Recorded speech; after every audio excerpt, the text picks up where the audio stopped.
brother pointed at me to his boss, laughing, "Our loser relative here." Then the boss looked and whispered. The crystal stemware caught the candlelight as Jorge's laugh cut through the ambient conversation at Boulevard Restaurant.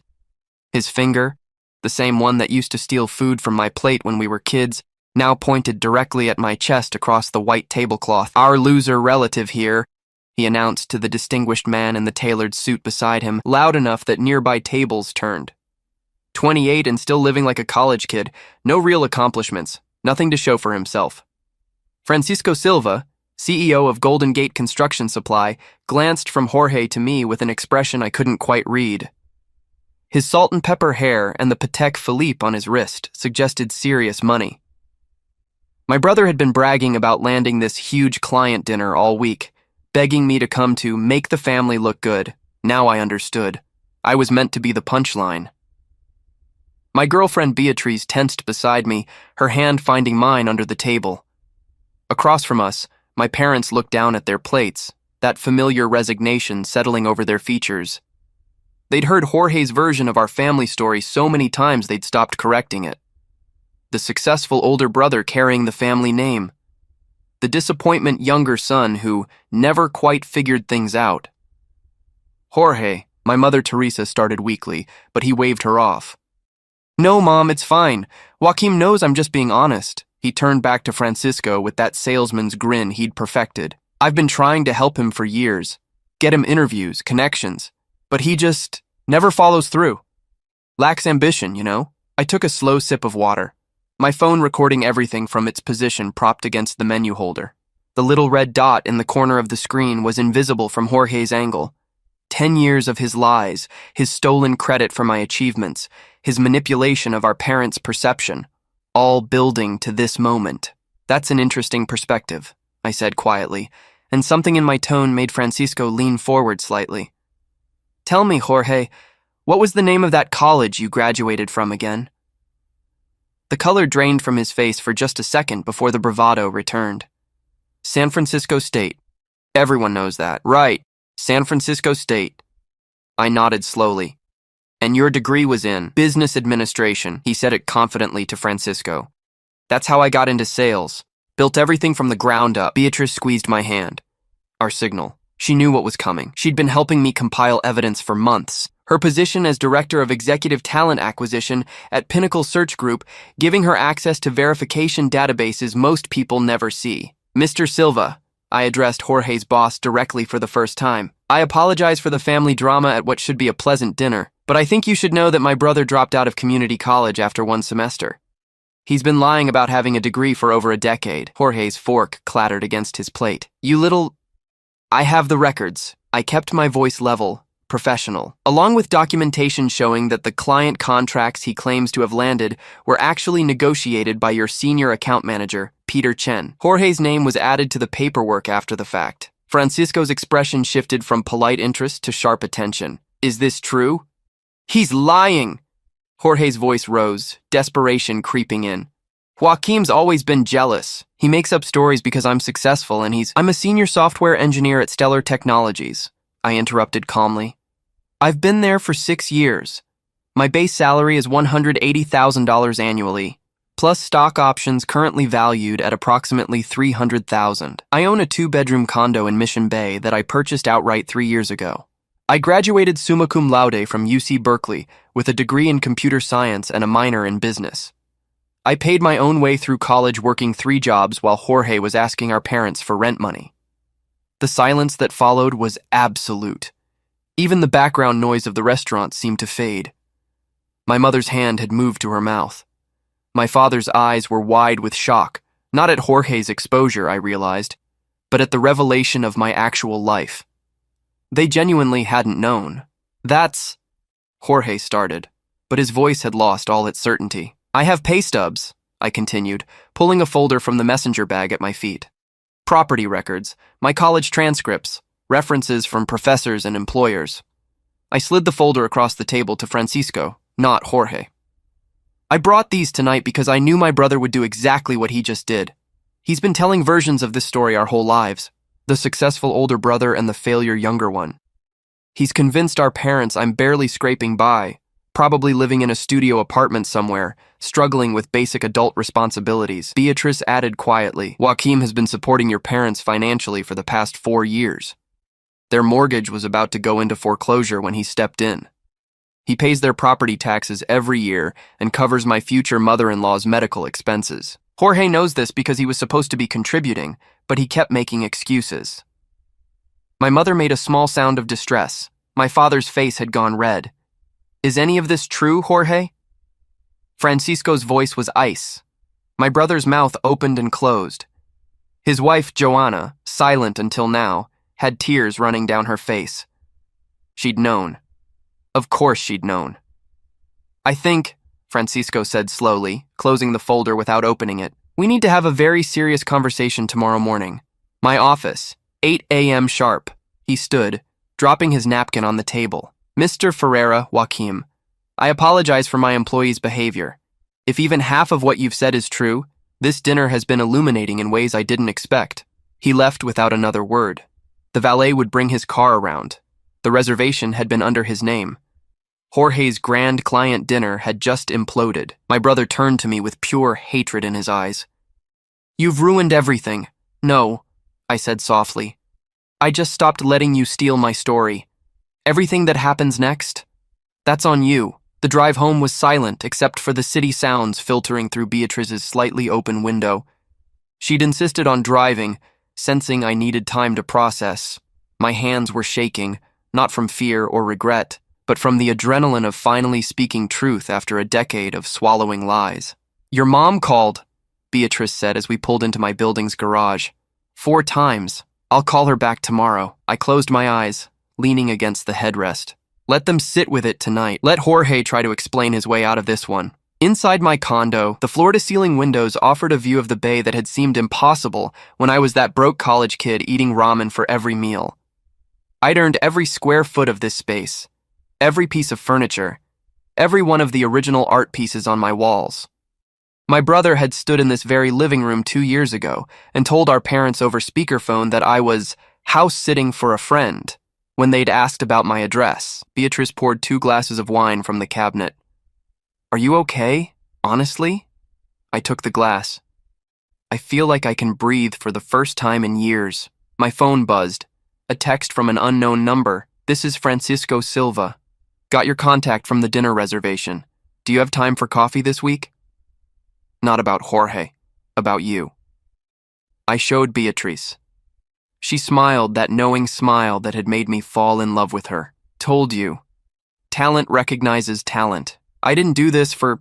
I know, but good things happen to people who stand up for themselves. She curled up next to me on the couch. Your parents? They'll call. Probably tomorrow after they've processed. I sighed. Part of me wants to be angry that it took this long. That they believed him so easily. He's the older son.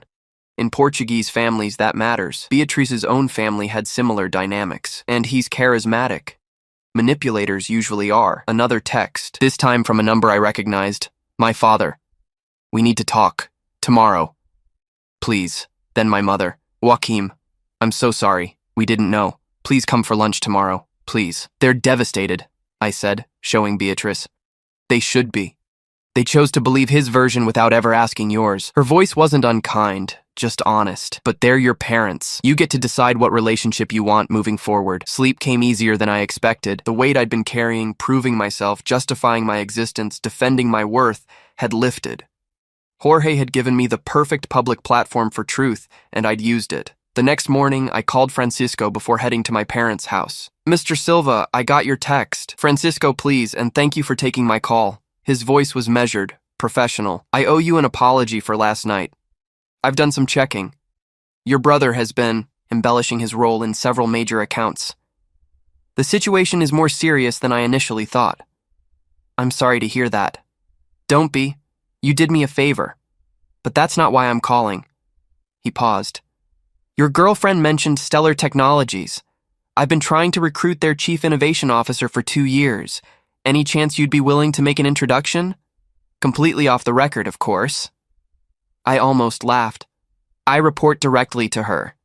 And she's been headhunted so many times she has a form rejection letter. Would you be willing to pass along my information anyway? I'm expanding into smart building technology. We need people who understand the integration of traditional construction with modern systems. I can do that. I pulled up my email on my laptop. But Francisco, whatever happens with Jorge, that's between you two. I'm not asking for favors. I know. That's exactly why I'm asking you. I could hear the smile in his voice. The people who understand boundaries are the ones worth knowing. We talked for another 20 minutes about the tech integration projects Golden Gate Construction was planning. By the time I hung up, he'd offered me a consulting contract that would pay more than my annual bonus. Not because of Jorge, but because I actually had the expertise he needed. Beatrice emerged from the bedroom, already dressed. That sounded productive. He wants me to consult on their smart building initiative. $20,000 for a 3-month project assessment. See, you speak truth, and the universe responds. She grabbed her keys. Ready to face your parents? The Sunset District hadn't changed much since my childhood. Same fog rolling in from the ocean. Same narrow houses pressed together like books on a shelf. My parents' home still had the blue trim I'd helped repaint during high school, still had Mom's roses struggling in the salty air. They answered the door together, both looking like they hadn't slept. My mother's eyes were swollen from crying. "Come in, please," my father said. Jorge wasn't there. I'd been prepared for another confrontation, but the living room held only my parents' shame and confusion. "We owe you an explanation," Mom started. But I held up my hand. "You owe me an apology."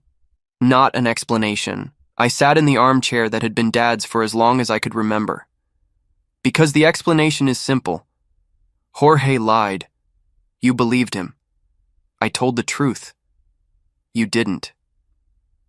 My father settled heavily onto the couch, his shoulders sagging in a way I'd never seen before. "You're right. There's no excuse. He was so convincing," Mom said, twisting a tissue in her hands. "When he said you were struggling, that you were too proud to ask for help. We thought we were being supportive by not pushing. We thought you'd come to us when you were ready. I was never struggling, not after my second year of college. I kept my voice even, factual. I've had a 6-figure salary since I was 23. Jorge has known this the entire time. He's been to my condo. He's seen my bank statements when I showed him proof I could cover your mortgage. He made a choice to lie to you, and you made a choice to believe him without verification. The mortgage." My father's voice cracked. "Jorge told us he was handling it. He said he'd worked out a deal with the bank that his commissions were covering the payments. Jorge hasn't paid $1 towards your mortgage in 4 years. I have the bank records." I pulled out my phone, showed them the transaction history.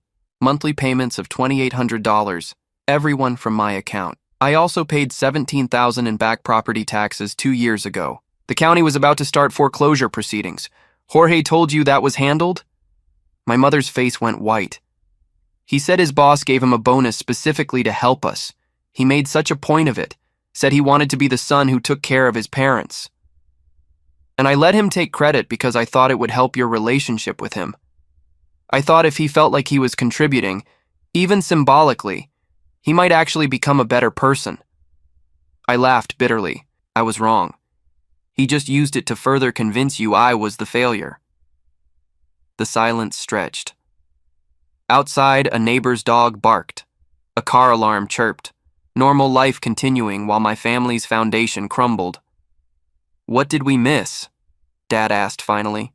"How did we not see?" "You saw what you wanted to see. The successful older son following a traditional path, sales, marriage, the appearance of stability. The weird younger son who went into computers, who didn't settle down right away, who didn't need your approval."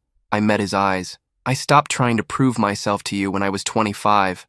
I realized you'd made up your minds about who we were, and nothing I did would change that. So I just lived my life. Joaquim." My mother reached for my hand, but I pulled back. "Not cruelly, just creating distance. Please, let us make this right." "You can't. Not immediately." I stood, suddenly exhausted. "You believed his lies about my life for 10 years. You took his word over your own observations. Every time you visited and saw my place, saw my car, saw how I lived, you explained it away because Jorge had planted doubt. That doesn't get fixed with one conversation." "What do you want from us?" my father asked. "Honesty. Moving forward, when Jorge tells you something about me, verify it. Ask me directly. and understand that my relationship with him is over. He's made his choices. I've made mine. My phone buzzed. A text from Jorge. You piece of shit. Silva fired me this morning. Joanna left me. I'm going to lose everything because of you. I showed my parents. My mother gasped. He got fired? She asked. He got fired because he lied to his employer about his credentials and took credit for other people's work. That's fraud. Francisco Silva could have pressed charges. He chose not to, probably because taking Jorge to court would reflect poorly on his company's vetting process.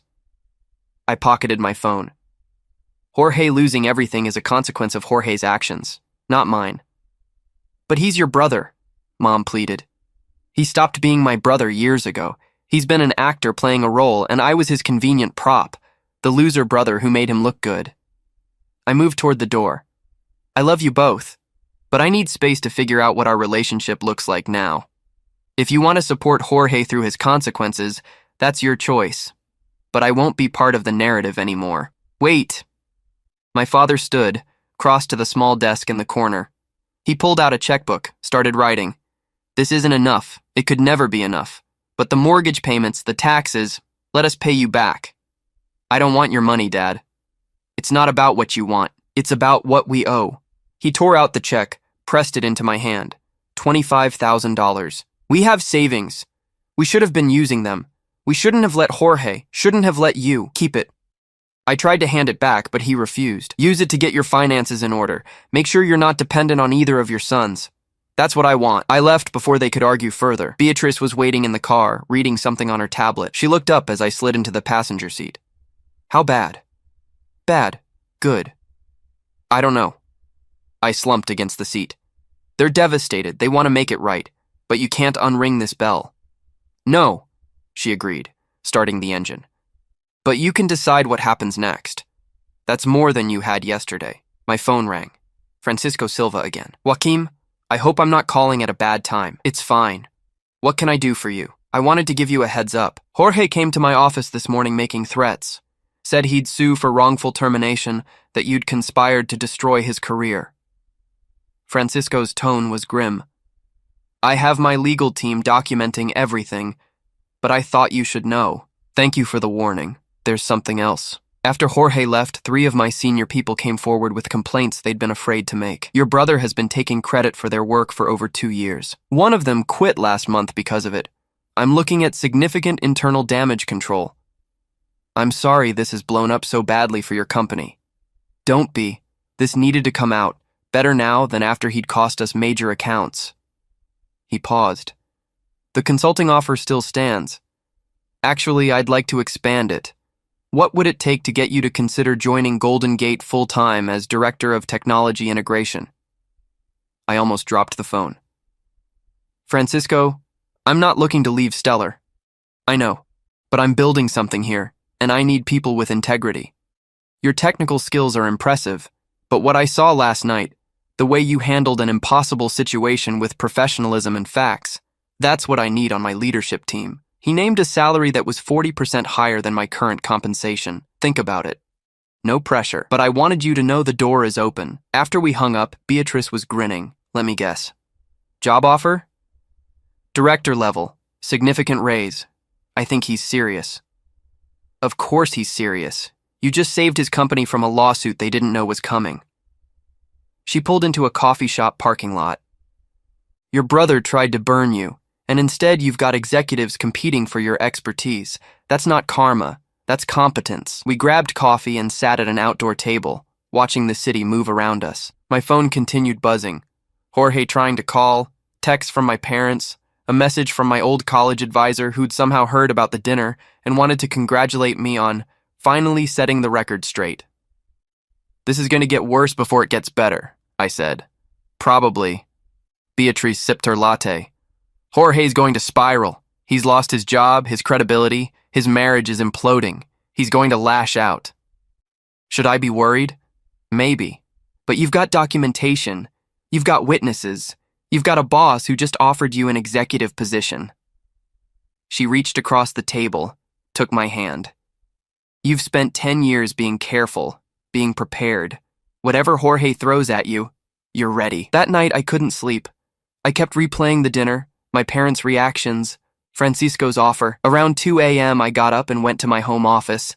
The walls were covered with framed certifications, awards from hackathons, a photo of my team at Stellar after we'd launched our biggest project. Evidence of a life my family had never acknowledged. I pulled up my email, started drafting a message to my parents, deleted it, started again, deleted it. Finally, I just wrote the truth. Mom and Dad, I need you to understand something. I'm not angry about the money. I'm angry about the disbelief. For 10 years, you looked at my life and saw failure because Jorge told you to. You met my girlfriend and thought she was too good for me. You visited my home and assumed I was pretending. You never asked me directly about my career, my finances, my life, because you'd already decided who I was based on Jorge's version. That's what hurts. I wasn't invisible. I was right in front of you. You just chose not to see me. I love you both, but I need time to figure out if I can trust you again. Joaquim. I hit send before I could second-guess myself. Then I forwarded Francisco Silva's job offer to my boss at Stellar with a note. Got this today. Not planning to leave, but wanted you to know my market value. Let's talk compensation when you have time. By morning, I had responses to both. My mother's was heartbroken but understanding. My boss's was immediate. Don't make any decisions. Meeting tomorrow. We'll make this right. Beatrice found me at my desk, staring at the sunrise over the bay. You've been up all night. Couldn't sleep, too much happening. This is the part where your life changes, she said softly. Not because of Jorge, because of you. You stopped hiding. You stopped letting someone else tell your story. She was right. Whatever happened next, with my family, my career, my brother's inevitable retaliation, I'd done the one thing I should have done years ago. I'd told the truth. Jorge's first move came Tuesday morning. I was in a meeting with my team at Stellar when building security called. Mr. Ferreira, there's a Jorge Ferreira in the lobby demanding to see you. He's getting agitated. Should we call the police? I'll come down. I muted the video conference. Give me 5 minutes. Beatrice had warned me this would happen. Jorge had always escalated when cornered. In high school, when a teacher caught him cheating, he'd smashed his desk and blamed a rival student. In his early 20s, when a girlfriend left him, he'd slashed her tires and sent threatening messages for months. His pattern was predictable.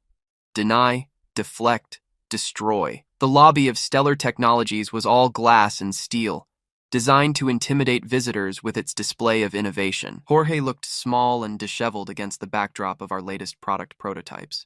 His suit was wrinkled. His eyes were bloodshot. 2 security guards flanked him at a careful distance. Joaquim, he said my name like a curse. We need to talk. No, we don't. But I'll give you 2 minutes to leave voluntarily before I have you escorted out. You smug piece of... He lunged forward. Security grabbed his arms, holding him back. You destroyed my life. For what? To feel superior? To impress your little girlfriend? I corrected a lie. You destroyed your own life by building it on fraud. I kept my voice level, aware that security cameras were recording everything. You're trespassing at my workplace. Leave now. I'm going to sue you. Defamation, slander, whatever it takes. Spittle flew from his mouth. I'll take everything you have. That condo, your savings, your precious career. Sue me for telling the truth?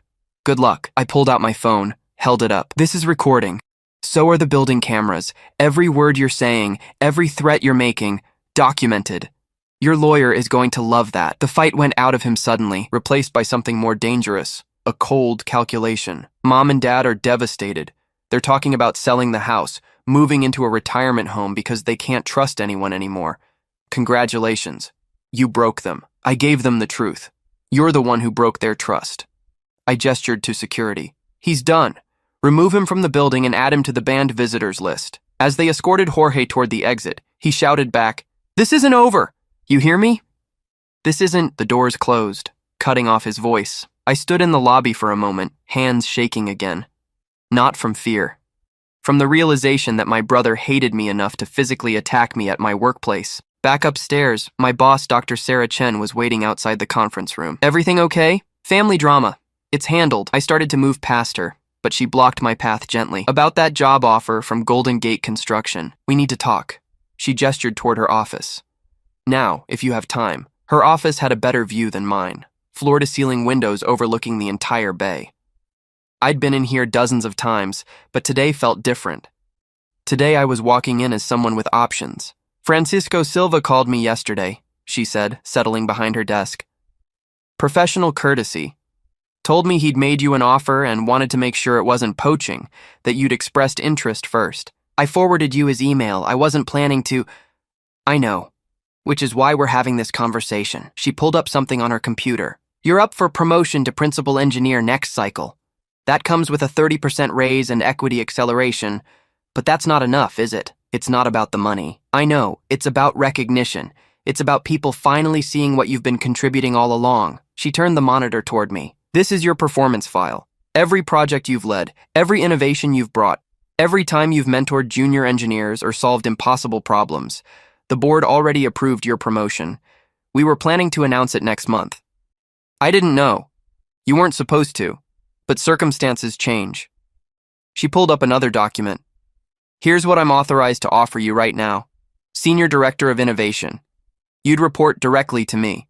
25% raise on top of your current salary, full equity refresh, and Joaquim, your own team, 10 engineers. You'd have budget and autonomy to pursue any project you think has strategic value. I stared at the offer letter. It was more than Francisco had proposed, not just in compensation, but in scope and trust. Why now? I asked. Because you were going to wait. You were going to keep proving yourself, keep being patient, keep hoping we'd notice. Sarah leaned back in her chair. I've watched you do that for 6 years. I'm not letting you do it anymore. You're ready. You've been ready. I'm sorry it took an outside offer to make me move faster. I need to think about it. Take the rest of the week. Talk to Beatrice. Talk to whoever you need to talk to. She stood, extended her hand. But Joaquim, I meant what I said in your last review. You're the kind of engineer who builds the future. I don't want you doing that somewhere else. I left her office in a daze. In 48 hours, I'd gone from invisible brother to actively recruited executive. The whiplash was disorienting. Beatrice called during my lunch break. How's your day going? Jorge showed up at my office making threats. Sarah offered me senior director. Jesus, are you okay? Honestly, I don't know. It's like 10 years of being overlooked just ended, and I don't know how to process it. Process it by understanding you earned this. Every bit of it. Her voice was firm. Jorge's meltdown isn't about you. It's about him facing consequences for the first time in his life. And Sarah's offer isn't charity. It's recognition you've deserved for years. Francisco wants an answer by Friday. And Sarah gave you until end of week. Convenient timing. She paused. Have you thought about what you actually want? Not what pays more or what proves something to your family? What do you want? I looked out my office window at the city spread below. What did I want? I want to stop proving myself. I want to work with people who value what I bring. I want to build something that matters. Then that's your answer. Whichever job gives you that, that's the one you take. That evening, I met my parents for dinner at a quiet restaurant in their neighborhood. They looked older somehow, as if the revelation about Jorge had aged them overnight. My mother's hands trembled as she reached for her water glass. Thank you for meeting us, Dad said. I got your messages, all 37 of them. I tried to soften it with a small smile. You didn't have to. Yes, we did. Mom pulled out a folder, slid it across the table. We spent the last 2 days going through our finances. Every check we wrote Jorge, every time he said he was helping, we documented all of it. He owes us over $60,000. Money we gave him for our mortgage that he kept. Money for repairs that never happened. Money for emergencies that he invented. I opened the folder. It was meticulous. Dates, amounts, copies of checks. My father's careful teacher handwriting noting each instance. We're going to file a police report, Dad said. Financial exploitation of the elderly. Our lawyer says we have a strong case. You don't have to do that because of me. We're not doing it because of you. We're doing it because it's right. My mother's voice was steady now, resolved. Jorge stole from us. He stole your generosity and turned it into a weapon. He needs to face consequences. He's going to say you're choosing me over him. No, my father's voice was firm. We're choosing truth over lies. We should have done that years ago. The food arrived, but none of us touched it immediately. The weight of the conversation hung over the table. There's something else, Mom said quietly. Joanna called me this morning. She's filing for divorce. She said Jorge has been lying to her too, about his income, about paying bills. Their apartment is in foreclosure. She didn't know until last week. How is she? Scared, angry. She asked about you, wanted to know if the things Jorge had told her were true, that you were unreliable, that you'd borrowed money from them multiple times and never paid it back. Mom's eyes filled with tears. I had to tell her that no, you've never borrowed money from anyone, that Jorge invented all of it. What did she say? That she should have known. That there were signs she ignored. My mother took a shaky breath. Like us. We ate in silence for a while, the clink of silverware and quiet restaurant conversations filling the space. Finally, I pulled out my phone and showed them the job offers from both Francisco and Sarah. You're being recruited, my father said, reading over the details with professional interest. These are executive positions. I've been at this level of work for 2 years. I just didn't have the title. I explained the projects I'd led, the innovations I'd brought, the teams I'd built, things they'd never asked about because Jorge had convinced them my career was stagnant. We're so proud of you, Mom whispered, and so ashamed we didn't know. You can know now, moving forward, if you want to. I put my phone away, but I need boundaries. No more passing information to Jorge. No more trying to reconcile us. He and I are done. You have to accept that. We do, Dad said. We talked about it. Whatever relationship we have with Jorge going forward, it doesn't involve you. Those are separate. It wasn't forgiveness, not yet. But it was a foundation. Something we could build on if we all chose to do the work. Friday morning arrived with fog rolling in from the Pacific, the kind of dense gray that made the city feel muffled and introspective. I'd spent the week weighing both offers, talking to Beatrice, consulting mentors. But the decision had crystallized Wednesday night, when Sarah sent me a simple text. Whatever you choose, I respect it. You've earned the right to decide your own path. That's what had been missing all along. Not just recognition, but respect. The acknowledgement that I was the author of my own story. I called Francisco first. I appreciate the offer more than you know, but I'm staying at Stellar. They've offered me a leadership position that's the right next step for my career. I'm disappointed but not surprised. His voice was warm, genuine. You strike me as someone who values loyalty. That's rare. The consulting work still stands if you're interested. I am. And Francisco, thank you for believing me. About Jorge, about everything. I should be thanking you. You saved my company from a liability we didn't know we had. He paused. For what it's worth, your brother came by my office yesterday with a lawyer. Threatened a wrongful termination suit. What did you do? Showed them the documentation. 3 senior employees willing to testify about stolen credit. Email chains proving he falsified client reports. His fabricated resume. Francisco's voice hardened. His lawyer advised him to walk away. Jorge didn't take it well. Security had to escort them out. After we hung up, I walked down to Sarah's office. She looked up from her computer, and I saw the question in her eyes. I'm staying, if the offer's still good. Her smile was immediate and bright. It's good.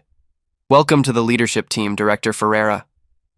The announcement went out company-wide that afternoon. Congratulatory messages flooded my inbox. Colleagues, former team members, people I'd mentored over the years. It felt surreal and completely earned at the same time. Beatrice took me out to celebrate that night. We went to the same restaurant where everything had imploded, reclaiming the space. The hostess recognized us, her eyes widening slightly before she recovered her professional composure. Different circumstances tonight, I told her. I should hope so. That was the most dramatic dinner service I've witnessed in 15 years. She led us to a quiet table by the window. Congratulations on your promotion. I saw the announcement on LinkedIn. News traveled fast in professional circles. By the time our wine arrived, I had 3 new LinkedIn connection requests from people at Golden Gate Construction and a message from one of Jorge's former colleagues. Thank you for speaking up. He made my life hell for 18 months. I'm glad someone finally called him out. You freed people, Beatrice said, reading over my shoulder. That's what speaking truth does. All these people who were suffering in silence. You gave them permission to come forward. My phone buzzed. A text from an unknown number. You think you've won, You haven't. I'm going to destroy everything you care about. I showed Beatrice. Her expression went cold. That's a threat. You need to report this. It's Jorge. Has to be. I don't care who it is. That's a credible threat. She pulled out her own phone. I know people at SFPD. This gets documented tonight. Within an hour, we were at the police station giving a statement. The officer taking the report was thorough, documenting Jorge's appearance at my workplace, his escalating behavior, the threatening text. We can't arrest him based on this alone, the officer explained. But we'll file it. If he escalates, this creates a pattern. You might want to consider a restraining order. Against my own brother? Against someone who's demonstrated he's willing to show up at your workplace and send threatening messages. The officer's voice was kind but firm. Family doesn't get a pass on assault or harassment, Mr. Ferreira. We left the station with a case number and instructions to call immediately if Jorge contacted me again. The celebration mood had evaporated, replaced by a hypervigilance I hated. He's imploding, Beatrice said as we drove home. This is what happens when someone's entire identity is built on lies. When the lies collapse, there's nothing left. Saturday morning brought the news I'd been expecting but dreading. My mother called, her voice tight with controlled emotion. Jorge was arrested last night. DUI. He crashed his car into a telephone pole. Nobody was hurt, but his blood alcohol was 3 times the legal limit. Is he okay? Physically, yes. Everything else. She trailed off. Joanna filed a protective order this morning. He's not allowed near her or their apartment. He has nowhere to go. Mom, if you're calling to ask if he can stay with me. No. God, no. I'm calling to tell you so you don't hear it from someone else. She took a shaky breath. Your father and I are going to help him get into treatment. Rehab, therapy, whatever he needs. But Joaquim, we're not enabling him anymore. No money, no excuses. He does this, or he does it alone. That's the right call. I know, it doesn't make it easier. A long pause. I keep thinking about all the times I should have questioned his stories. All the times you tried to tell us the truth, and we dismissed it. How do we ever make that right? You can't. Not completely. But you can choose differently going forward. That's all anyone can do. After we hung up, I sat on my balcony watching the bay. Sailboats cut through the water, oblivious to the human drama playing out on shore. My brother was in jail. My parents were finally seeing him clearly. I had the career recognition I'd worked a decade to earn. Everything had changed in 1 week. Beatrice joined me, carrying 2 cups of coffee. Your mom? Jorge got arrested. DUI. She wants him to go to rehab. That's good. He needs help. He needs consequences. Help only works if you want to change. I sipped the coffee, let the warmth ground me. Part of me feels guilty, like I triggered this spiral. You didn't trigger anything. You revealed what was already there. She sat beside me, our shoulders touching. Jorge's been spiraling for years. He just hid it behind lies and manipulation. Now everyone can see it and he has to face it. What if he doesn't recover? What if this breaks him permanently? Then that's his choice. You can't set yourself on fire to keep someone else warm. She took my hand. Joaquim, listen to me. You told the truth, that's all. Everything that happened after, Jorge's firing, his marriage ending, his arrest, those are consequences of his actions, not yours. Logically, I knew she was right. Emotionally, the guilt was harder to shake. He was still my brother. We'd shared a childhood, family dinners, inside jokes. That person was buried under years of lies and resentment, but he'd existed once. I'm going to see him, I said suddenly. At the jail, before they transfer him to whatever facility my parents arrange. Are you sure that's a good idea? No. But I need to look him in the eye one more time. I need to know if there's anything left of the brother I used to know. The San Francisco County Jail was as grim as expected. Institutional gray, fluorescent lights, the smell of industrial cleaner failing to mask human misery. Jorge appeared behind the glass partition looking smaller than I'd ever seen him. His orange jumpsuit hung loose on his frame. His face was bruised from the accident. He picked up the phone on his side. I picked up mine. You came to gloat? His voice was hoarse. I came to see if you understand yet. Why this happened. Oh, I understand. You couldn't stand that I was more successful, more respected. So you sabotaged me. His eyes were flat, lifeless. You always were jealous. I was never jealous of you, Jorge. I pitied you. The words came out more gently than I expected. You're 43 years old, and you still don't understand that success based on lies isn't success. It's a con that eventually collapses. So this is all my fault? Everything I've lost? Yes, every bit of it. I leaned forward. You lied about your education. You stole credit for other people's work. You manipulated our parents and your wife. You built your entire life on fraud. Did you really think it would never catch up to you? I was good at my job. Silva knew that. Everyone knew that. You were good at sales because you're a good liar. But lying isn't a sustainable strategy. Eventually, someone asks for proof. I watched his face, looking for any sign of understanding. I didn't destroy your life. I just stopped participating in your fiction. He slammed his hand against the glass. You self-righteous piece of... I'm done. I stood, ready to hang up the phone. Mom and Dad are getting you into treatment. That's your last chance, Jorge. Take it or don't. But leave me out of your recovery. Leave me out of your life. We're finished. Wait, something in his voice made me pause. Just tell me one thing. Was any of it real? Did you ever actually care about me? The question hung between us, separated by bulletproof glass and 10 years of accumulated lies. I cared about the brother you could have been, but that person never really existed, did he? It was always just you, performing whatever role got you what you wanted. I hung up the phone and walked away. Behind me, I heard him shouting something, but I didn't look back. 3 months later, I stood in my new office at Stellar Technologies. Corner location, south-facing windows, my name on the door with Senior Director of Innovation beneath it. My team of 10 engineers was gathered in the conference room next door, finalizing our first major project proposal. Everything I'd worked toward for a decade finally materialized. Beatriz appeared in the doorway carrying 2 coffees. Your 3 o'clock is here early. The investors from Singapore. Send them to conference room A. I'll be there in 2 minutes. I accepted the coffee, kissed her quickly. Thank you for keeping me sane through all of this. Thank you for finally letting people see who you actually are. She smiled. That's the only thing that changed, you know. You were always this person. You just stopped hiding. The Singapore meeting went well. By 5 o'clock, I had tentative approval for a $15 million research initiative that would keep my team busy for 2 years. Walking back to my office, I passed photographs of previous innovation leaders. Someday my photo would be up there.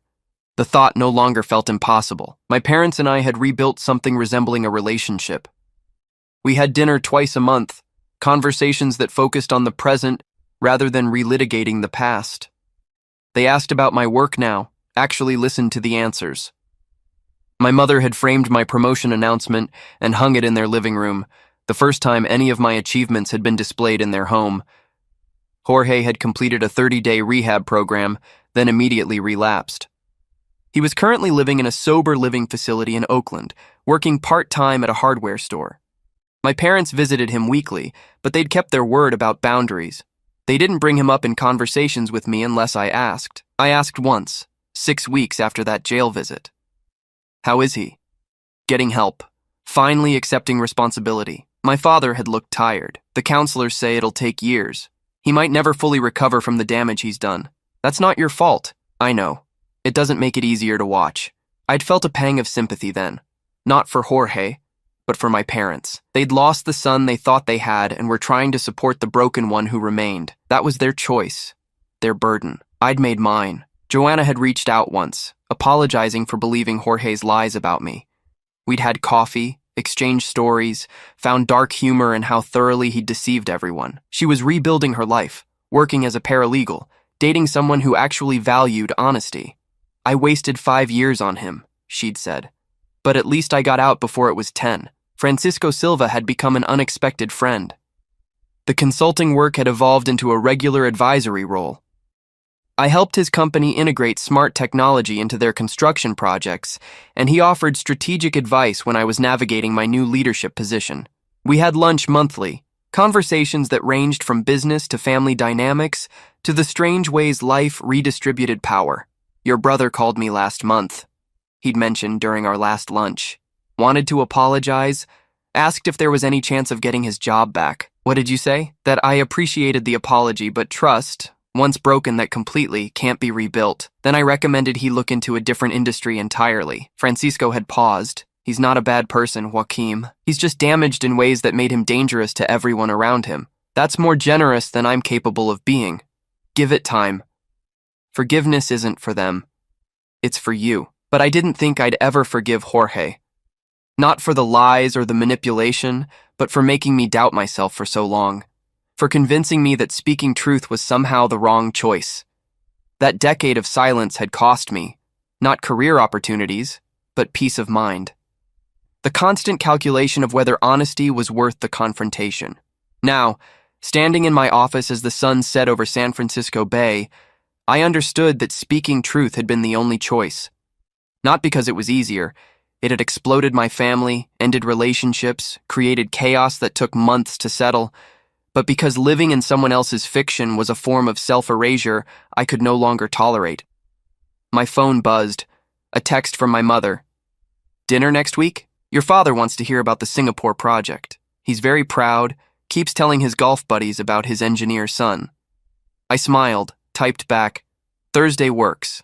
I'll bring Beatrice. Another text. This one from Sarah. Board meeting went well. They approved your budget increase. Congratulations, you're officially running the most expensive department in the company. No pressure then, I responded. You can handle it. See you Monday. I packed up my things, shut down my computer, took one last look at the office that represented everything I'd fought for. The view, the title, the team, the respect, all of it earned through competence and persistence. Jorge's lies hadn't held me back. They just made the recognition sweeter when it finally came. In the parking garage, I found Beatrice waiting by my car. She'd driven separately this morning, but had texted earlier asking to ride home together. Good day? She asked as I unlocked the doors. Great day. Singapore approved the funding. Sarah gave me another budget increase. My parents want dinner. And Jorge? Still in Oakland, still struggling, still not my problem. I started the engine, navigated out of the garage into the Friday evening traffic. That sounds cold. It sounds like boundaries. There's a difference. She scrolled through her phone. Speaking of which, remember that colleague of Jorge's who reached out to thank you? The one he'd been stealing credit from? Peter, yeah. What about him? He just got promoted to regional director. He mentioned you in his announcement post. Said your willingness to speak truth had inspired him to advocate for himself more effectively. She showed me her screen. The post had hundreds of likes, dozens of comments. You didn't just save yourself. You changed the culture. We drove through the city as lights began flickering on against the darkening sky. The Golden Gate Bridge emerged from the fog like something mythical, eternal. My condo in Mission Bay waited with its view and its space and its evidence of a life well lived. Do you ever regret it? Beatrice asked quietly. Speaking up that night? No, not even a little. I merged onto the freeway, settled into the flow of traffic heading home. I regret waiting so long. I regret all the years I let him define me, but that night at the restaurant, that was the first time I felt like myself in a decade. That's how I knew I loved you, she said. Not when you were being patient or accommodating or trying to keep peace. When you stood up and said, this is the truth, believe it or don't.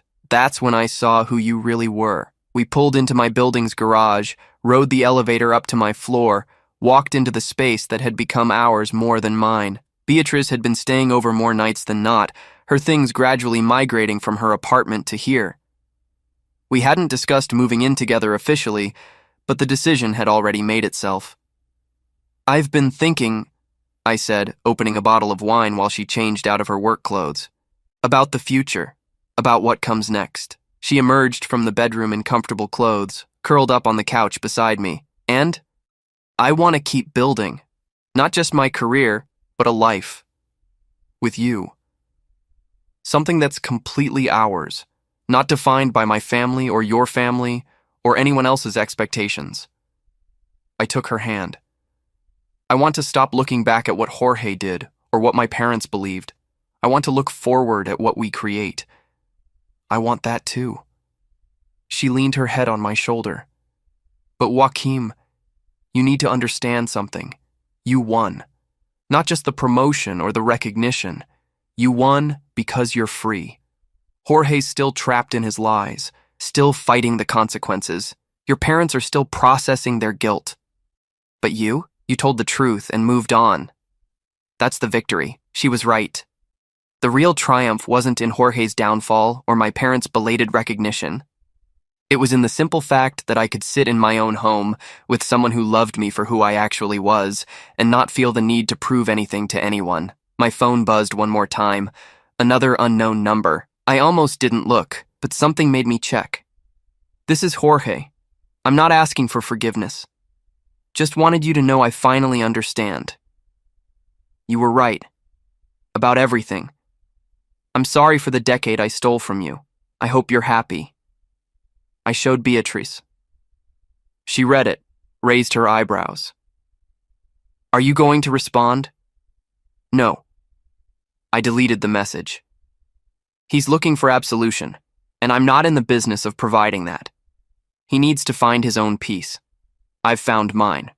We sat in comfortable silence, watching the city lights multiply as night settled over San Francisco. Somewhere out there, Jorge was trying to rebuild from ruins of his own creation. My parents were navigating the complicated grief of seeing a child clearly for the first time.